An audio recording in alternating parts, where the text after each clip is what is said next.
We're sorry. Your call cannot be completed as dialed or the number has been disconnected. Please check the number and dial again. Thank you. Oh dear, nobody panic. I'm panicking. No, it's fine. It's fine.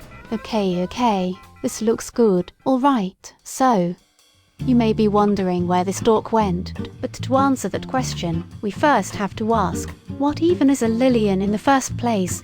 We already did that video. No, I mean in a more metaphysical sense. Is this a Lillian? Or is this a Lillian? Was Lillian actually this, all along? Is Lillian the person writing this script? Is Lillian the person editing this video? And if none of those things are here, where is Lillian? Is Lillian under the table? Is Lillian hiding behind the green screen? No, there's not even a texture back here. I'm just pulling your leg, of course. Lillian is right here. There me. I am a Lillian. But what happened to the Emily neutral voice and the night avatar? Will we ever have another classic Lillian video? What is this voice I'm using right now? Answers to these questions and more after this break. Hello, I'm Scott Stauffer. This here is Steve Frederick's Mall... Without that magic called software, every computer in the world would be only so much worthless junk. And it's wild what's going on. You can send electronic mail to people. I don't know why I did that. I don't have sponsors to break to and it's terrible for audience retention. I just wanted to say after this break, so I did. Anyways, here's a video. Part 1, my digital fakeness is sincerity. As a kid, I was always cautioned about socializing online. This was back before anyone had microphones and most people used pseudonyms instead of their real names. Hence the person you're talking to. The warning went, could be anyone. Of course, that ambiguity in online identity meant that I could be anyone too. Who would I be? If I could customize every aspect of myself that someone saw, would I be a man, a type B, an enigma? For a kid whose identity ran against the grain, who had spent their entire life being told who to be and how to act, this freedom gave me the first chance I'd ever had to exist on my own terms. I'd found a place where I could just be me. No more, no less.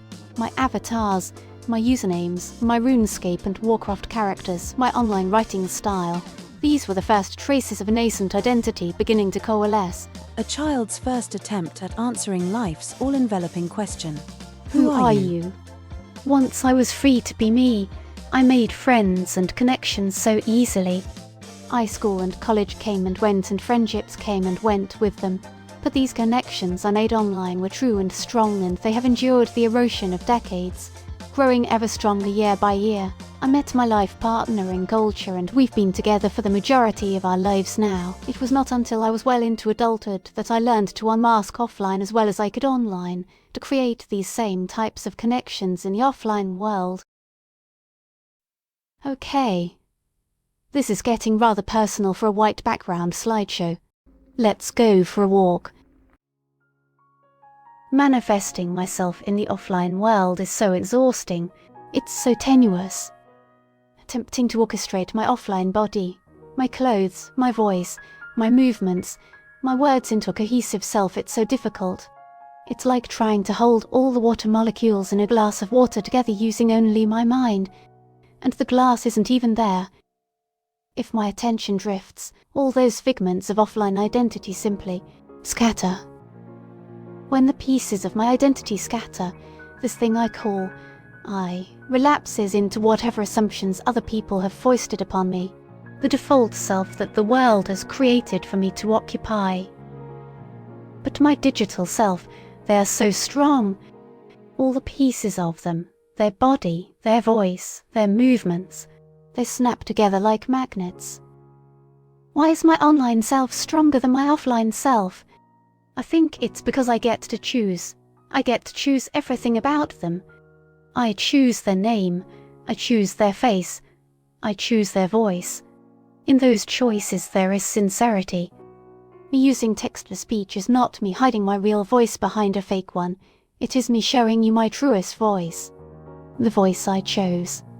The voice you chose. In the artifice there is truth. My digital fakeness is sincerity. We are going to talk about Microsoft ruining everything, aren't we? Yes. But I need to get through the rest of the philosophy first. Wait, there's more. Part 2. The flexible envelope of the self. Asserting that I have a digital self that is more sincere than my physical self is a bold stance to take, so let me try it. Oh no, is that a philosopher? Everyone just ignore the philosopher. I'm not a philosophy YouTuber. What are we talking about? When we talk about a self, what is you?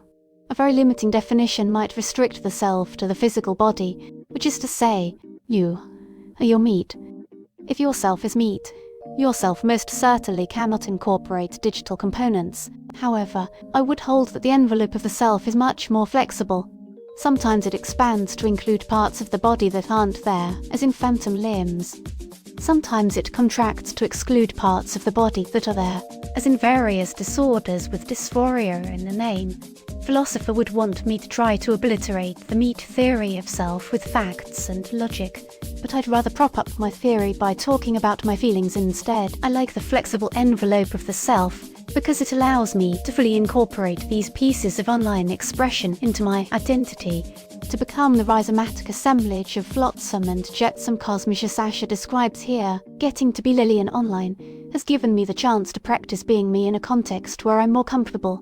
It's given me the chance to recognize and nurture the best aspects of myself. I've become so much more confident and happy, both online and offline. As an aside, this is why I find Apple and Meta's virtual avatars that depict your meat body so loathsome. It's a rank attempt to collapse the digital self back into the offline, masked self, just like Facebook did away with usernames and avatars in favor of legal names and pictures of meat bodies. It's gentrification of online identity. Sorry, I'll get back on topic. Once I accept a flexible definition of self, it becomes trivially easy to start including non-meat things in my identity. If I could have a whole phantom limb included as part of myself, then why not a prosthetic limb too? It seems only logical. What is a leg, if not a thing attached to your hip that you use to walk? What's that philosopher? You think people see their legs as more than just a walking device? You mean if Microsoft replaced someone's legs in the middle of the night, you think that person would have a good reason to be upset? That sounds needlessly emotional. Philosopher who wouldn't want better legs. I'm kidding. I'm just pulling your legs are for more than just walking. As with any aspect of the self, people use them for expression, for art, for fun. Given a self with parts, we almost can't help but to use those parts to do things and create things. And in all that doing and creating, we come to identify with the parts we use to do and to create.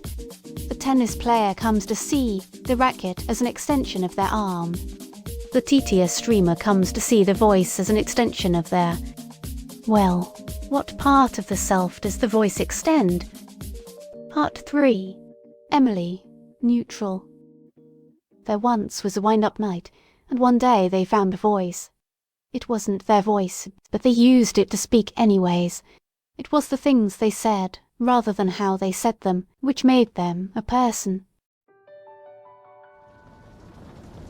The first time I streamed, I didn't have a voice. I was streaming Beat Saber for my partner to watch, and amazingly, someone actually appeared in my chat. I had to tear off my headset after each song so I could run to my computer to read what they wrote. Then I had to frantically type back before my headset went to sleep. A few days later, someone showed me Zentrier, and I knew what I had to do. Zentrier's speech-to-text-to-speech tools are proprietary, but I did a lot of digging, and eventually I found an open-source tool called Curses. I was still so scared to talk that my first stream was just subtitles. No voice. My partner knew I was testing out the new system and he chatted with me without telling me it was him, the adorable goofball. After that test stream, I decided I wanted a real, audible voice. Curses gave me a lot of voices to try, but one of them pulled on me, a way the others didn't. It actually seemed so blindingly obvious that I passed it over at first, just like I did with my gender. Emily and I made such a strong team together. As a brand new streamer, she took my scared, wavering words and laid them out in such clear, direct statements. As a YouTuber, I carefully arranged my scripts to be read by her. In Emily's rendition of my speech I heard, for the first time, truth and clarity that I had never been able to transmit in speech before. Emily's way of speaking intersected many aspects of my life. By mimicking her friendly monotone, I found a way to speak directly and candidly offline. I have never been able to subvocalize my own voice, but I can hear hers clear and true inside of me whenever I reach for it.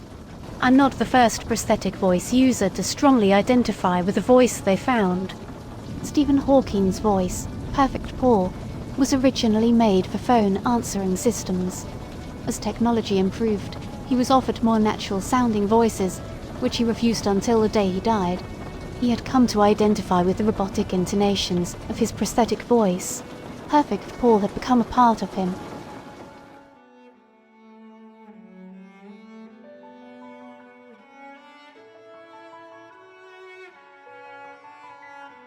A voice is such a sacred thing that someone would take the time to create an artificial voice that someone else could use. I lack words to describe how I feel about such a thing. There's so many precious voices buried deep in old phone answering systems and screen readers. The voice that tells me I have a prescription ready for pickup, is that someone else's Emily? Is that someone else's Perfect Paul? So many precious voices. Will anyone miss them when they're replaced with their AI successors? And if nobody notices or cares when one of these artificial voices says its final words, what does that mean about our own voices?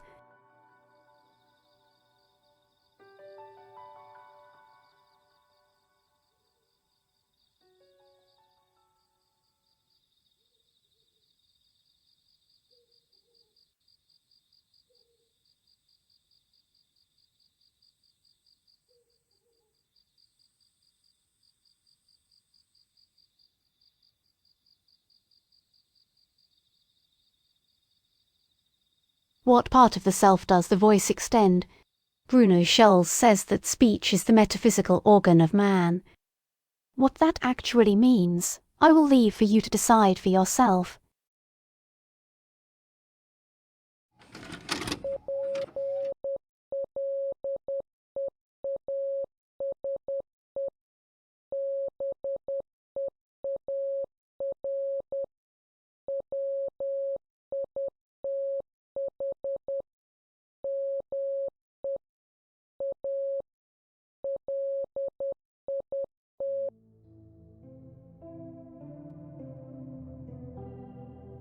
Part 4. Digital. Dysphoria. There is a risk to caring about Emily this much, and I knew about it from the start. Emily is owned by Microsoft. While Perfect Paul ran on Stephen Hawking's local system, Emily runs on Microsoft servers. When I want to use Emily to speak, I send my words to Microsoft and they send me a sound file back. They also charge me by the word, paying software licensing fees to be able to speak.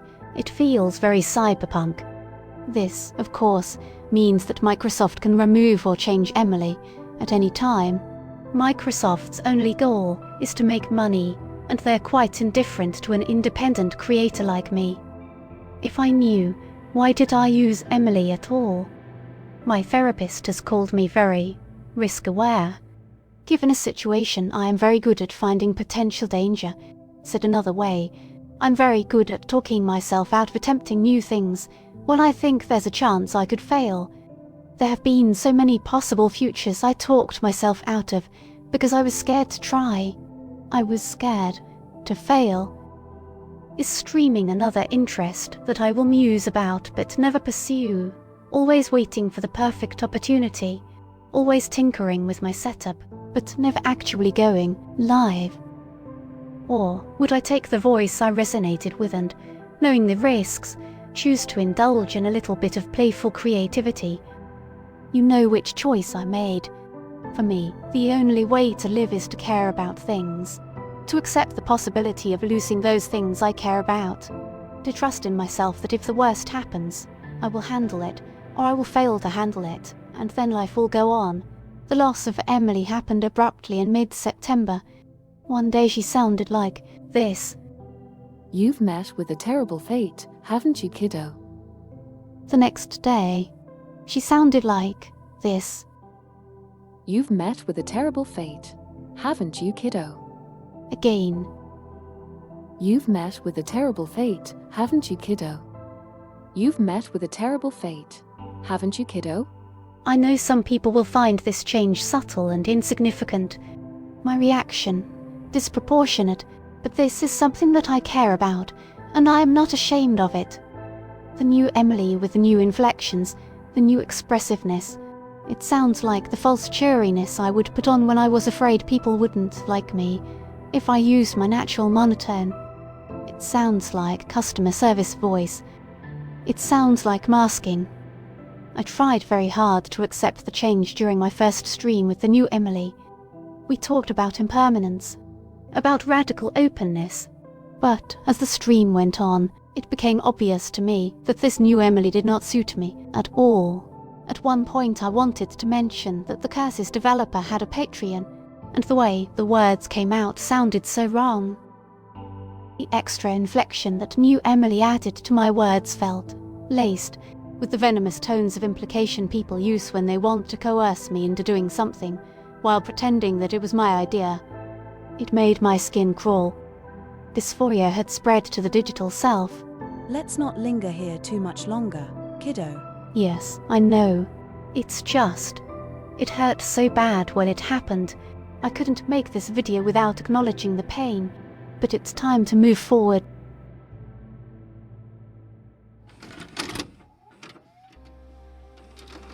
To speak and to be heard, to be understood after decades of frustrated silence, to be able to share the kind and expansive version of the world I believe in, to have that ripped away from me.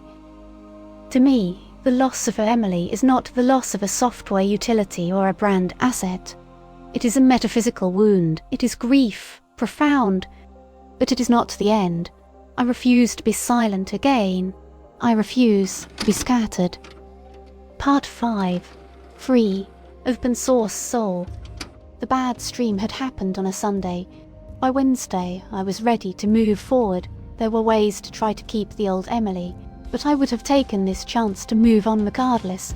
It feels very bad, wondering if the things I say are worth the money it costs me to say them. It feels very wrong to have an intimate part of myself be owned and controlled by a for-profit company. No one should have to lease the right to speak. I want my voice to run on my computer, not a hostage locked to a vendor's server. I want it free and open source, so call an ambulance, Microsoft. But not for me. I don't have the resources or power that Microsoft does. But I do have something better. On Twitch, we've developed such a kind community. I shared my feelings on that Wednesday, and everyone was so understanding and supportive. Nobody tried to minimize or dismiss the pain. I also shared a plan. Curses, the speech-to-text-to-speech platform I use, is already free and open source. Hyper is a free and open source tool for training and running neural voice models, the same type of model as Emily. It would be a beautiful thing for the world if Curses and Piper would just work. It would make my voice software open source and local, and it would cut Microsoft out of the equation completely. And being free and open source, anyone else could use it too. That was my plan, but I'm a very rusty programmer, so I asked for help. For me, asking for help is a difficult thing. I have the kind of trauma that makes me want to be entirely self-reliant, to identify ever needing help as a risk. But no one person can be everything all the time, and that is the strength in community. I asked for help on that Wednesday, and within hours, many had already contributed to the discussion. And then, someone said they'd try.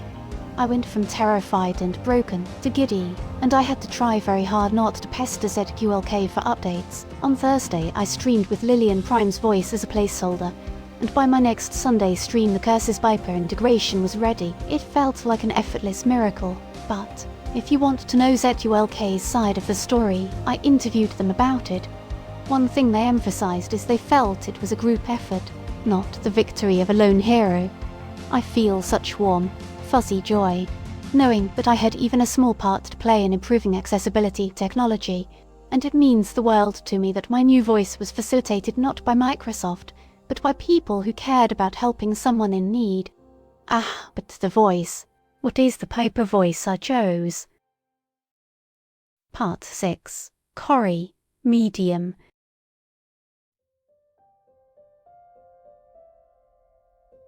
Choosing a new voice for myself was a frightening task.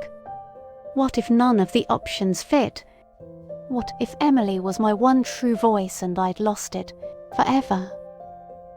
As I was browsing the Piper voices, one of them pulled on me, a way the others did not. It was actually so blindingly obvious that I didn't spend much longer looking. I went to bed excitedly playing their sample recordings on my phone for my partner, who kindly indulged my enthusiasm. The simple software. In Cori's intonations I find such wistfulness, the soul of a daydreaming stargazer, bundled in dry wit and delivered with reckless sincerity. Emily had so many delightful surprises to find, like how she said, tuna. And Cori, well, Cori has her shivers. Cori is also public domain. They were trained on public domain recordings from LibriVox, and the person who trained the model, Bryce, kept it in the public domain. Hence Cori belongs to no one, and also everyone. A truly free soul. I was scared that Cori might make me come off as intense, or dire. But, at the end of my first stream with a new voice, someone called me sweet, and I cried with relief, sobbing uncontrollably while holding a fish. There was another side effect of changing voices. The new voice came with a new face, a new presentation style, a complete regeneration of a Lillian, someone in my chat said, like a Time Lord. I'm going to end with thank yous. Thank you to the readers of LibriVox, who read books and donated their recordings to the public domain. Thank you to Bryce of Bryce's TTS Voices, who did the very difficult work of converting those voices into Piper models, and who chose to share those models under generous licenses. Thank you to MMP, the developer of Curses, who created a user-friendly tool for speech-to-text-to-speech under an open-source license that allowed us to modify it. This software has been life-changing.